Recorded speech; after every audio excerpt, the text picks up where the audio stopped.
నూతన సంవత్సర శుభాకాంక్షలు తెలియజేస్తున్నాను. ఎందుకంటే ఈ జనవరి నెలలో గాంధీ భవన్కి ఇంతవరకు రాలేదు. మొదటిసారి వచ్చాను. మీడియా మిత్రులందరినీ కలుసుకునే అవకాశం దొరికింది. అందుకని మీ అందరికీ నూతన సంవత్సర శుభాకాంక్షలు తెలియజేస్తూ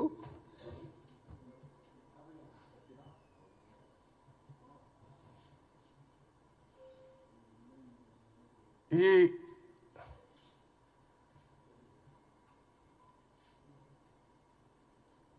రాష్ట్రంలో రేవంత్ రెడ్డి గారు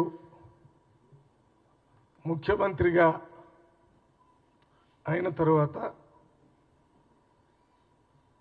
అభివృద్ధి సంక్షేమ కార్యక్రమాలు ఒక పక్కన చేస్తూ రాజకీయాలు ఇంకో పక్కన, అంటే ఒక్క మాటలో చెప్పాలంటే అభివృద్ధి సంక్షేమ కార్యక్రమాలు ఎంత అవసరమో ఈ రాజకీయాలు కూడా ప్రజలకు అంతే అవసరం. అందువల్ల రేవంత్ రెడ్డి గారు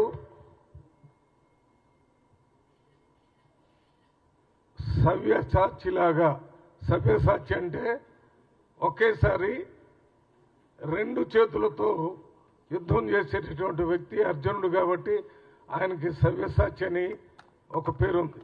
అదే రకంగా ఇటు పక్కన అభివృద్ధి సంక్షేమ కార్యక్రమాలని చేస్తూనే రెండో పక్కన రాజకీయాలు కూడా నడిపించడంలో రాష్ట్రంలోనే కాకుండా భారతదేశంలోనే ఒక జాతీయ నాయకుడిగా గుర్తింపు తెచ్చుకుంటున్నాడు. నిన్న మొన్న 27వ తారీఖున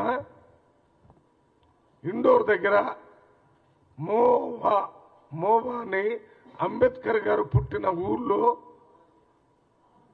కాంగ్రెస్ పార్టీ రాహుల్ గాంధీ గారు, మల్లికార్జున ఖర్గే గారు, స్థానిక కాంగ్రెస్ పార్టీ నాయకులు, భారతదేశంలో ఉన్న ముఖ్యమంత్రులు, ఎంపీలు అందరినీ అక్కడ పిలిచి అక్కడ ఒక పెద్ద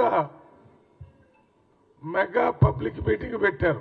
ఆ మీటింగ్లో మమ్మల్ని ఎంపీలందరూ పిలిచారు. మేము పోయాము. మన రాష్ట్రం నుంచి మన ముఖ్యమంత్రి రేవంత్ రెడ్డి గారికి కూడా ఇన్విటేషన్, వారు కూడా వచ్చారు. మన మంత్రులు కూడా ఒక 1/2 మంది మంత్రులు వారితో పాటు వచ్చారు. ఉప ముఖ్యమంత్రి కానీ, లేక సీతక్క కానీ, జూపల్లి కృష్ణారావు కానీ, కోమటిరెడ్డి వెంకటరెడ్డి గారు, శ్రీనివాస్ రెడ్డి, వీళ్ళందరూ కూడా ఆ మీటింగ్ రావటం జరిగింది. ఆ మీటింగు ఈ మధ్యకాలంలో బీజేపీ మోడీ ప్రభుత్వం రాజ్యాంగానికి వ్యతిరేకంగా, అప్రజాస్వామ్యకంగా, అంబేద్కర్ గారికి వ్యతిరేకంగా మాట్లాడుతూ పరిపాలన చేస్తున్న సందర్భంగా అమిత్ షా గారు రాజ్యసభలో అంబేద్కర్ గారి మీద అనుచితంగా మాట్లాడి పార్లమెంట్లో మాట్లాడేటప్పుడే ఆయన రికార్డ్ అయ్యే విధంగా అంబేద్కర్ అంబేద్కర్ అంబేద్కర్ అంబేద్కర్ అని ఇది ఒక ఫ్యాషన్ అయిపోయింది. అంబేద్కర్ ఏంటి, ఎవరైనా అదే సమయాన్ని ఏదైనా దేవుడి పేరు చెప్తే స్వర్గంలో వాళ్ళకి మంచి స్థానం దొరికిద్దని అవమానకరంగా అంబేద్కర్ గురించి మాట్లాడారు.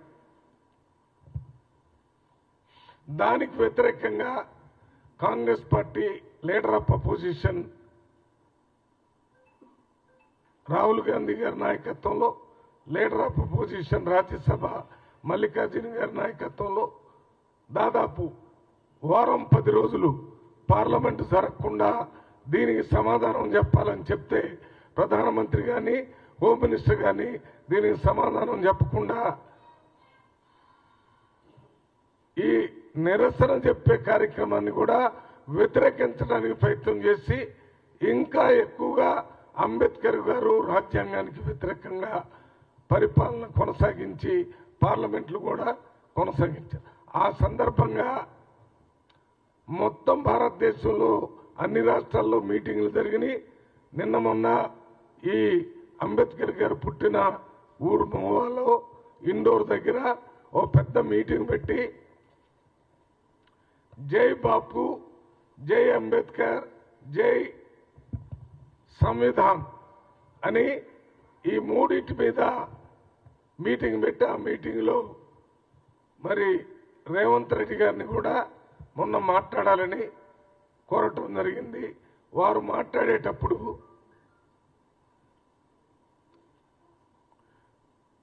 మహాత్మా గాంధీ స్వతంత్రం తీసుకొచ్చేటప్పుడు ఏ రకంగా అహింసా పద్ధతిలో భారతదేశ ప్రజలందరినీ స్వతంత్రం కోసం పోరాటంలో పాల్గొనేటట్టు చేసి ఆ ఆలోచనతో భారతదేశానికి స్వతంత్రం ఏ రకంగా తీసుకొచ్చాడో ఆ ఆలోచనని కాంగ్రెస్ పార్టీ రాహుల్ గాంధీ గారు దాన్ని అనుసరించి రాజ్యాంగాన్ని రక్షించాలని, ప్రజాస్వామ్యాన్ని రక్షించాలని పోరాటం చేస్తున్నాడు. ఆయన పోరాటం అంతా మహాత్మా గాంధీ ఆలోచన విధానానికి అనుకూలంగా ఉంది. రెండో పక్కన మోడీ బీజేపీ నాయకుడు ఆయన పరిపాలన, ఆయన పోరాటం అంతా మహాత్మా గాంధీని చంపినటువంటి గాడ్సే, నాథురామ్ గాడ్సే ఎవరైతే మహాత్మా గాంధీని చంపాడో ఆయన అనుచరులుగా ప్రధానమంత్రి, బీజేపీ నాయకులు ఇవాళ పోరాటం చేస్తూ గాంధీ ఆలోచనని గౌరవించిన ఈ రాజ్యాంగాన్ని, అంబేద్కర్ గారు ఇచ్చిన ఆలోచన విధానాన్ని, ప్రజాస్వామ్యాన్ని కాలదొక్కుతున్నారు. కాబట్టి వీరిద్దరిని భారతదేశ ప్రజలందరూ గుర్తించి రాహుల్ గాంధీ ఆలోచన విధానం, మహాత్మా గాంధీ ఆలోచన కోసం పనిచేస్తూ పోరాటం చేస్తున్నాడు. కాబట్టి మహాత్మా గాంధీ ఆలోచన విధానాన్ని గౌరవించే ప్రతి ఒక్కడూ రాహుల్ గాంధీని, కాంగ్రెస్ పార్టీని సపోర్ట్ చేయాలని, గాడ్సే ఆలోచన విధానాన్ని, ఆయన కోసం పనిచేసే బీజేపీ మోడీని వ్యతిరేకించాలనేటటువంటి ఒక పిలుపు మొత్తం భారతదేశ ప్రజలకిచ్చి మొత్తం భారతదేశంలోనే రాజకీయాలకి ఒక మార్గాన్ని చూపించిన నాయకుడిగా మొన్న జరిగిన మీటింగ్లో రేవంత్ రెడ్డి గారు ముఖ్యమంత్రిగా, కాంగ్రెస్ పార్టీ నాయకుడిగా మాట్లాడిన దాన్ని నేను కూడా ఆ మీటింగ్లో ఉన్నాను. నాతో పాటు ఆ మీటింగ్లో పాల్గొన్నటువంటి కాంగ్రెస్ పార్టీ ఎంపీలు అందరం ఉన్నాం, మినిస్టర్లు ఉన్నాం. మాతో పాటు ఇతర రాష్ట్రాల ఎంపీలు, నాయకులు అందరూ కూడా దాన్ని చాలా మంచి స్టేట్మెంట్ ఇచ్చారు రేవంత్ రెడ్డి గారు. దీని ద్వారా ప్రజలకి తేలిగ్గా ఆలోచన విధానాన్ని, మహాత్మా గాంధీ ఆలోచన విధానం, అంబేద్కర్ గారి ఆలోచన విధానం ఒక పక్కన ఉంటే, రెండో పక్కన గాడ్సే విధానం, ప్రజల వ్యతిరేక నాయకులని, ఇతర వాటికి సంబంధించిన నాయకుల్ని తేలిగ్గా ప్రజలు అర్థం చేసుకుని కాంగ్రెస్ పార్టీని, రాహుల్ గాంధీని అనుసరించడానికి ఈ స్టేట్మెంట్ చాలా బాగుందని, ఈ విషయాన్ని నేను అక్కడే ఉండి గమనించి నా తరపున, కాంగ్రెస్ పార్టీ నాయకులందరి తరపున రేవంత్ రెడ్డి గారికి మన ప్రెస్ మీట్ ద్వారా ప్రజలందరికీ వారికి ప్రత్యేకంగా ధన్యవాదాలు, కృతజ్ఞతలు తెలియజేస్తూ ఈ కార్యక్రమాన్ని ఇదే విధంగా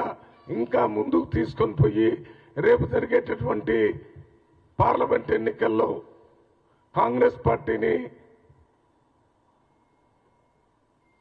ఎల్ఓపి లీడర్గా ఉన్న రాహుల్ గాంధీని గెలిపించి ప్రధానమంత్రిగా రాహుల్ గాంధీని తీసుకొని వచ్చేటటువంటి కార్యక్రమానికి మీరు బాధ్యత తీసుకోవాలని రేవంత్ రెడ్డి గారికి నేను ఈ మీడి ద్వారా విజ్ఞప్తి చేస్తున్నాను. ఎందుకంటే రేవంత్ రెడ్డి గారు ఏ రకంగా అయితే తెలంగాణ రాష్ట్రంలో ప్రజల భాషలో ప్రజల కోసం పోరాటం చేసి కేసీఆర్ ప్రభుత్వాన్ని గద్దెదించి కాంగ్రెస్ పార్టీ ప్రభుత్వాన్ని గద్దె ఎక్కించారో అదే రకంగా రేపు భారతదేశంలో కాంగ్రెస్ పార్టీని గెలిపించి రాహుల్ గాంధీ గారిని ప్రధానమంత్రిగా తీసుకొని రావటం వల్ల మహాత్మా గాంధీ అంబేద్కర్ గారు కలలుగన్న రాజ్యాంగపరమైనటువంటి ప్రభుత్వం భారతదేశంలో నెలకొల్పడానికి అవకాశం ఏర్పడుతుంది.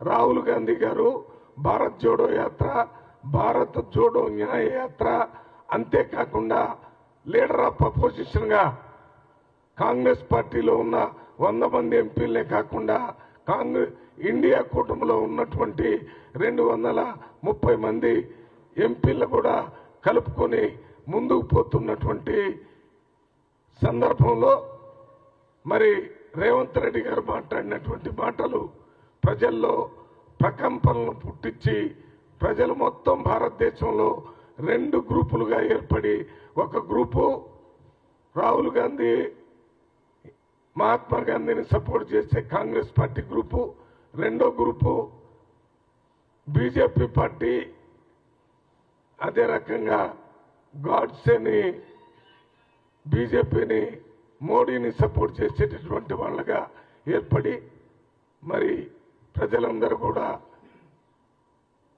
దీన్ని ఉపయోగించుకొని కాంగ్రెస్ పార్టీకి రాజ్యాంగ పరిరక్షణకి ప్రజాస్వామ్య పరిరక్షణకి ముందుకు సాగేటటువంటి ఒక మార్గాన్ని చూపించారని వారికి ప్రత్యేకంగా మరొకసారి కృతజ్ఞతలు తెలియజేస్తూ ఇది మొన్న జరిగినటువంటిది.